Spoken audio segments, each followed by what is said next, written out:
2050. My Lords, this is an important debate at a pivotal moment for personal mobility, mobility that underpins our economy and growth. The report explains in great detail that the choice of an electric vehicle affords much greater driving pleasure, greater acceleration, lower maintenance costs for home chargers, competitive daily charges, and thanks to direct drive motors, the consignment of the grinding of gears to the history books. But if only this mode shift were that simple. The market for EVs was already stuttering when the report was published in February, and since then there have been further dramatic changes as the growth of the market has stagnated as a proportion of the whole.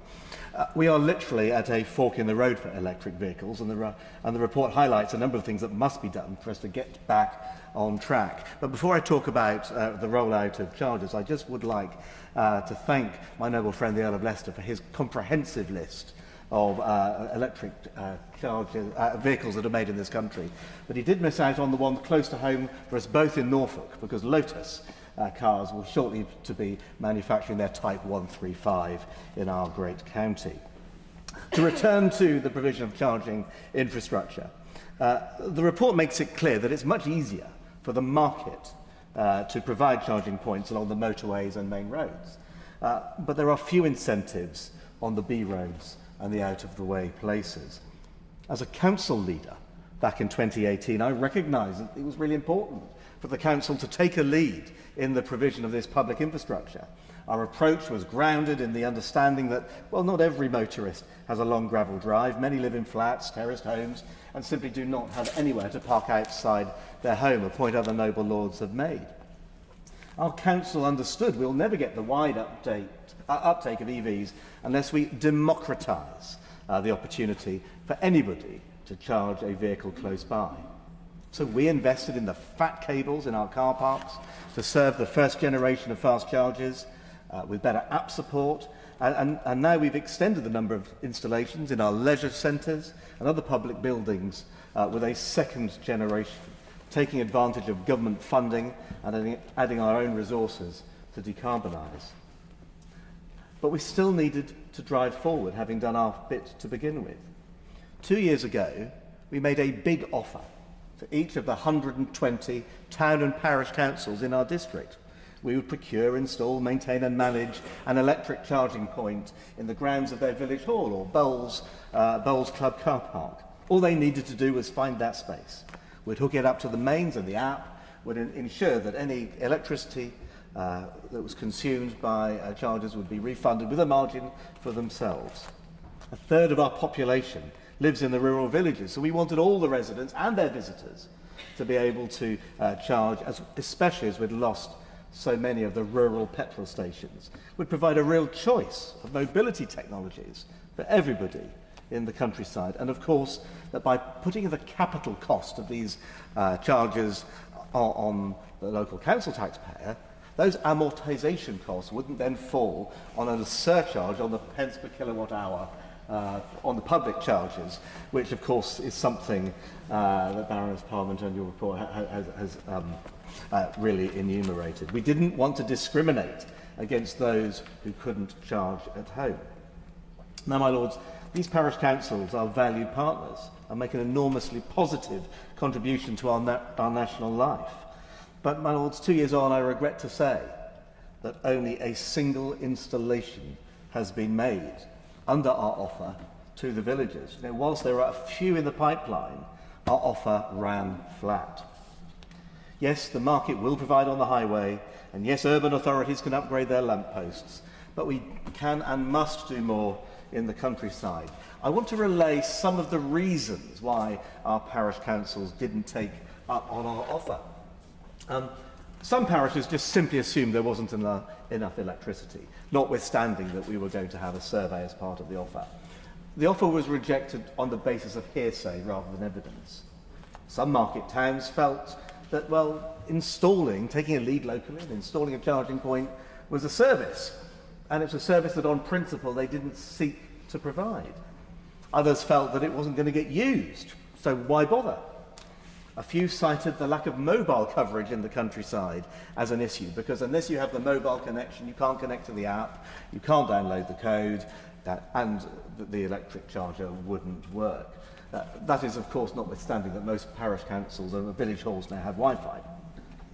There were cases where the parish council wanted to learn more, but they couldn't persuade the village hall committee to get on board, and some were just simply unrealistic. That sometimes in the rural areas, there just isn't the oomph in the network to provide the sort of rapid charging that is found at a service station. They rejected on that basis, and therein lies a real case of the excellent being an enemy of the simply satisfactory. And finally, and notably, a number of the most local councillors just didn't want people hanging around the village hall. Look, I was disappointed that there was a pocket full of excuses here, but I tell these disappointing stories because they are part of my real life experience, and if there is to be a plan to go more on electric cars, we're going to need to have a national strategy that takes some of these concerns into account, because as the SMTT has observed to me, just making the plan is worthless unless the market participants can look beyond defeatism and prejudice. Having a plan is one thing, delivering it is another. And only when we get all the leadership across the whole of the public sector, and that includes some of our 9,000 parish councils as well as principal authorities, will we get universal, not just urban-based coverage. So, I'd like to move on. It's important to make progress quickly, because unless we start to address some of these headwinds, we will never get progress. The report, I was pleased to see, makes it clear that home-based charging is nearly always cheaper, but home-based charging is just one of the costs. It's become clear to me, especially since February when the report was written, that if you leave the energy costs per mile to one side, the total cost of EVs is now rising fast and is making the internal combustion engine even more competitive once again. So although electric cars are now subsidised by manufacturers, as Lord Woodley said, the upfront purchase costs are still more expensive, especially when taking into account the interest payments, which aren't the same as when interest rates were 0.5%. Insurance costs, a function of providing a like-for-like replacement, plus some astonishingly risk-averse repair quotations for the minor prang in the car park that see write-offs, are now driving premiums to eye-watering levels. Depreciation is ruinous, and it's destabilised the motor trade, who have been trying to catch a falling knife on the impaired value of their stock. The private motorist, as we have heard this afternoon, is at a serious disadvantage to the corporate purchaser. No tax incentives or opportunities for salary sacrifice and other things. And of course, battery range isn't what it was thought of. My noble friend has made that point so clearly. I won't dwell further on the 20% versus 5%, but it is discriminating against people who live in flats and who don't have the long gravel drive or large diesel 4x4 to fall back on. And now we hear from the SMTT that the fiscal drag is bringing electric cars into the luxury supercharged tax rate, another £500 a year. I mean, who would buy a car with such a car with their own money? Because the fiscal and costs over and above the mileage cost are running away. And now we hear, and it's been mooted, and I can understand why Lord Whitty mentioned it, because it is a truth we're going to have to grip, that not only is the total cost of ownership of electric versus combustion now becoming much more significant, but if we then ended up with road pricing, it will be the nail in the coffin, because it would dramatically increase the cost of running an electric car. Now, I'm not going to dwell any much further on the increasing proportion of electric vehicles against internal combustion engines on sales, but the policy is destabilising UK motor dealers and undermining the European and domestic manufacturers by encouraging a flood of Chinese imports of uncertain quality and with concerns over embedded IT. Look, this particular well-intentioned regulation is now undermining our economic stability and electronic security, delegating production and wealth creation to parts of the world with lower environmental standards. And given the importance of cars to the global economy, we just can't ignore this global context. We must approach EVs and our policies as part of economic security, which in turn is part of our national security. My Lords, would you mind just giving way for a minute, please? My Lords, the clock was wrong. The Noble Lord has not taken over 15 minutes. I should just explain there's been a bit of chuntering to them. Well, thank you, Lord. I noticed I came in at 8 minutes, so I do think I have some more time to come, but there we are. Oh.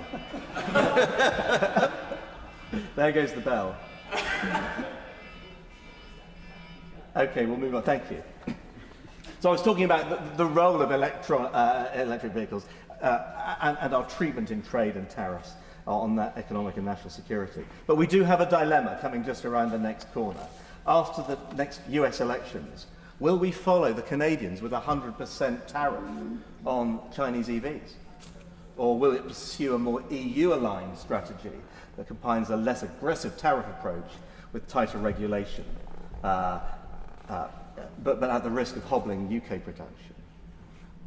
Informed commentators know that the upcoming UK policy choices on such matters, tariffs, trade, are being watched closely in Beijing and Washington, as well as our new friends in Brussels, who are the subject of a renewed charm offensive from London.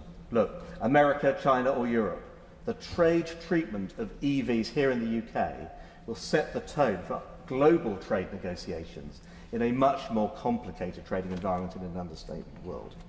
One thing is for sure, though, if we side with our allies on protectionist tariffs, it will drive up the costs of UK electric vehicles still further, which will increasingly aggravate the move to going electric. But if we side with China, it could kill off our industry anyway and leave us reliant on imports forever. These are big dilemmas. My Lords, there is nothing more democratic than the freedom to get about. Now, the report has made an important contribution to this important market at a single point in time. But it's a fast-moving target. I wish you well, Lord Hunt, in navigating this complex macroeconomic, security and environmental situation. My view is that the fiscal approach, our environmental regulations and government policy targets need to be urgently tweaked, not done away with, but tweaked, to ensure that customer preference for electric vehicles is maintained, not further undermined, and our economy damaged. This is not a market that can afford to go into reverse. But unless there is a change in tone, gears will continue to grind. Let's hope the engine doesn't seize up completely.